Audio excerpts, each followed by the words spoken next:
आज आम्ही इथं आमचे वकील साहेब रवी पाटील, सम्राट शिंदे साहेब, दिग्विजय साहेब यांच्या म्हणजे साथीनं ह्या ज्या आमच्या माता भगिनी आहेत यांच्यावर जो काय अन्याय झालेला आहे.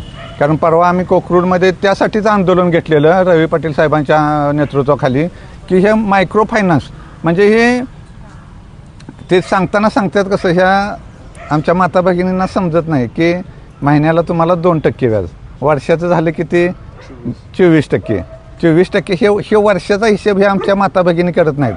आणि त्यात आता झालं आहे कसं, हो तुम्ही जरा पुढे या, इकडे या. त्या महिलेचं नाव सांगा तुमच्या त्या ह्याचं, ते कोण अध्यक्ष कोण तुमची? वैशाली पांडुरंग जाधव. हिने काय केलं ते सांगा तुम्ही फक्त. आमच्या नावावरती लोन घेऊन आम्हाला सांगितलं नाही, आम्ही दर महिन्याला हप्ता भरून टाकतो म्हणून सांगितलं. माणुसीच्या नात्यानं आम्ही ते पैसे दिले, विश्वासानं दिले. मग आतापर्यंत 1 वर्षापूर्वीपासून ती हप्ता फेडत आली आणि 2 महिन्यापासून आमच्या दारात हप्तावाले आले. त्यावेळेला कळलंय की 12 महिन्यांच्या नावावर हप्ता घेतल्यात, एकही महिन्याच्या नावावर नाही. आणि आता एकही महिला अशी नाही की तिच्या घर म्हणजे करता माणूस आहे की तिच्या मागं 1 गुंठाभर जागा आहे, असं पण आहे. तिच्या घरात ज्या वेळेला ती कामाला जाईल त्यावेळी तिच्या घरात ती चूल चालती होती.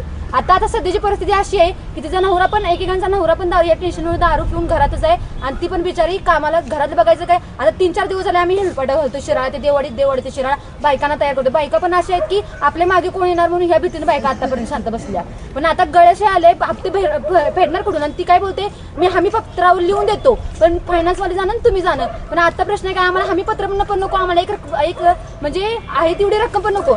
आमची आता घेतली ती रक्कम गोड बोलून घेतलीस, तू गोड बोलूनच दे. आतापर्यंत आमच्या दारापर्यंत फायनान्स वाले नव्हते, आता इथून पुढे फायनान्स वाले आमच्या दारात येता कामा नाहीत.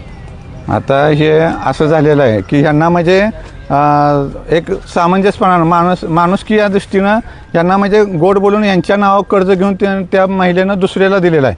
पण मी आता हे माझी आई आहेच, ह्या आईची पायाची शपथ घेऊन सांगतो की इथून पुढं शिराळा तालुक्यात जर असला प्रसंग जर झाला, ह्यांना आता ह्यांच्या डोळ्यातलं पाणी बघून म्हणजे माझ्या आईच्या डोळ्यातलं पाणी आहे. ह्यांना शेतातनं उचलून आलं, ह्यांच्या म्हणजे कोऱ्या कागदावर सह्या घ्या म्हणतात, द्या आणि आम्ही तुमची घरं नावा करून देतात.